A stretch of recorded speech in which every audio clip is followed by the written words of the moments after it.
여러분 안녕하세요. 찾아가는 새벽기도 시카고 예수사랑교회 조선영 목사입니다. 오늘도 변함없는 주님의 은혜와 평강이 저와 여러분의 삶의 종일 풍성하기를 기도합니다. 오늘 말씀은 시편 15편 1절에서 5절까지 말씀입니다. 제가 읽어드리지요. 주님, 누가 주님의 장막에서 살 수 있겠습니까? 누가 주님의 거룩한 산에 머물 수 있겠습니까? 깨끗한 삶을 사는 사람, 정의를 실천하는 사람, 마음으로 진실을 말하는 사람, 혀를 놀려 남의 허물을 들추지 않는 사람, 친구에게 해를 끼치지 않는 사람, 이웃을 모욕하지 않는 사람, 하나님을 업신여기는 자를 경멸하고 주님을 두려워하는 사람을 존경하는 사람입니다. 맹세한 것은 해가 되더라도 깨뜨리지 않고 지키는 사람입니다. 높은 이자를 받으려고 돈을 구워주지 않으며 무죄한 사람을 해칠세라 뇌물을 받지 않는 사람입니다. 이러한 사람은 영원히 흔들리지 않을 것입니다. 아멘. 질문과 대답의 형식으로 이루어진 시편 15편은 내용상 예루살렘 성소에 들어갈 때 암송한 예배시로 보입니다. 아마도 이스라엘의 절기 때 예루살렘에 도착한 순례자들이 1절을 암송하면 기다리던 제사장들이 2절 이하를 대답한 형식으로 보이는데요. 메시지 성경은 이렇게 번역하고 있습니다. 하나님 당신 계신 곳에 초대받아 함께 저녁 식사할 자 누구입니까? 어떻게 해야 우리가 주님의 방문객 명단에 오를 수 있습니까? 똑바로 걷고 바르게 행동하며 진실을 말하여라. 친구에게 해를 끼치지 말고 이웃을 탓하지 말며 비열한 자들을 경멸하여라. 손해가 나더라도 약속을 지키고 정직하게 살며 뇌물을 받지 마라. 이렇게 살면 주님 눈밖에 나는 일 결코 없으니라. 아멘. 이 말씀을 들으면서 한편으론 당연하다는 듯 수긍이 가면서도 한편으론 그렇다면 나도 주님의 식탁에 초대받을 수 있는 사람일까? 주님의 거룩한 성전에 그 거룩한 산에 머물 수 있는 사람일까 하는 걱정과 부담도 될 것으로 보입니다. 우리는 어쩌면 예수님께서 오셔서 우리에게 구원받는 새로운 길, 이렇게 부담스럽고 정의로운 선한 일을 하는 율법을 다 지키지는 못해도 믿음으로 구원받고 믿음으로 하나님의 성전에 들어가며 거룩한 산에 머물 수 있는 길이 열려서 참 다행이라고 생각할는지 모르지요. 그런 의미에서 어떤 사람들은 구약시대를 율법의 시대, 신약시대 이후를 믿음으로 구원받는 은혜 시대라고 구분하길 좋아합니다.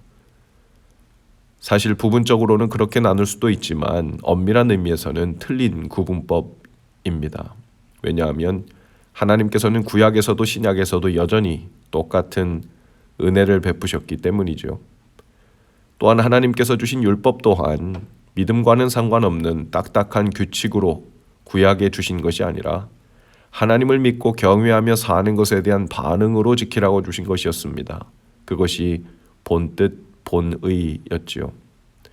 다만 그것이 나중에 변질되어 사람이 정한 세부 규칙을 다 지킴으로 구원을 얻는다는 율법주의가 되어 본래 의미가 어긋났던 것입니다. 그런 의미에서 오늘 말씀 중에 하나님의 성에 들어갈 자의 자격들은 그저 착한 사람, 의로운 행위를 많이 한 사람, 완벽한 사람을 조건으로 걸고 있는 것이 아닙니다. 하나님을 사랑하고 이웃을 사랑하는 삶에서의 진실한 증거가 있는 사람을 말하는 것이죠. 그리고 그것은 곧 하나님을 믿고 경외하며 사는 사람이라는 증거이기도 합니다. 신약에 와서도 이 명백한 줄기는 변하지 않죠. 믿음으로 구원을 얻는다는 것은 입술의 고백만이 아니라 행위로 드러나는 진실한 삶의 증거가 하나님 사랑, 이웃 사랑으로 나타날 때 그 믿음의 진정성이 있다고 말씀합니다. 그래서 행함이 없는 믿음은 죽은 믿음이라고 했습니다. 로마서 12장 1절에 보면 하나님의 모든 자비하심으로 너희를 권하노니 너희 몸을 하나님이 기뻐하시는 거룩한 산제물로 드리라. 이는 너희에 드릴 영적 예배니라 라고 했습니다.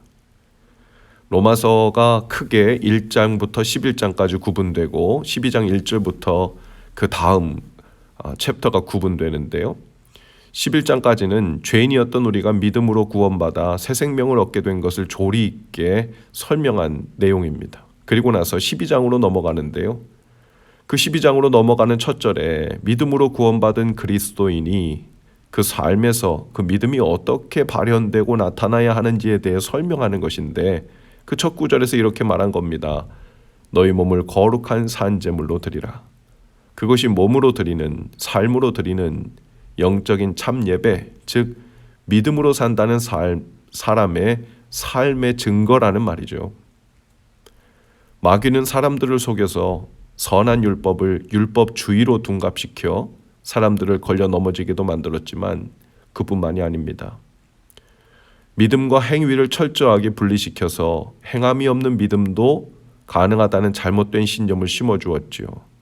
그래서 진실하게 행하기 위해 힘쓰게 노력하기보다는 육신이 약한 우리는 율법을 어차피 완벽하게 지킬 수 없으니 맘 편히 몸이 가는 대로 대충 살고, 대신에 회개하고 믿음의 고백을 하는 것을 2배로 하면 된다는 식의 잘못된 왜곡된 믿음을 심어준 것입니다. 구약에서 신약의 요한계시록까지 시종일관 하나님께서는 하나님을 향한 믿음과 약속을 믿고 살라고 말씀하십니다. 구약에서도 아브라함도 믿음으로 구원받았고 모세도 믿음으로 구원받았습니다.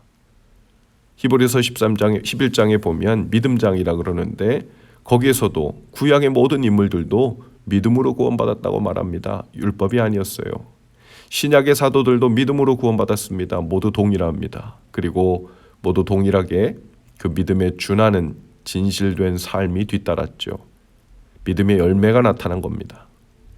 힘을 다해 하나님을 사랑하고 이웃을 사랑하며 사는 것에 전력을 다했습니다. 그 과정에서 연약함 때문에 부족함은 있었더라도, 또 실수는 있었더라도, 또 넘어질 수 있었더라도 그 방향을 향해 힘껏 달리지 않는 자는 되지 않았다는 것이죠. 오늘 성전에 들어갈 자, 거룩한 산에 머물 자는 누구인가? 라고 물을 때 이 자격 조건은 겉보이게 모두 행함에 관한 율법들처럼 보이나 실은 하나님을 믿고 경외하는 마음에 대한 일입니다. 오늘 하루를 살아가는 동안 하나님을 사랑하는 마음과 말씀을 묵상한 후에 깨달은 그 진지하고 진실한 믿음의 마음이 삶 속에서 이와 같은 모습으로 구체화되고 열매 맺게 되기를 축복합니다. 하나님을 사랑하는 만큼 정직하게 행하고 진실을 말하고 모든 종류의 사람을 소중하게 대하고 정중하게 대하며 용서하고 화해하기를 힘쓰게 될 것입니다. 5절에서 이렇게 말씀합니다. 이러한 사람은 영원히 흔들리지 않을 것이다. 이미 영원하신 하나님을 향해 그분 안에서 영원을 살기 시작한 사람이란 뜻이죠.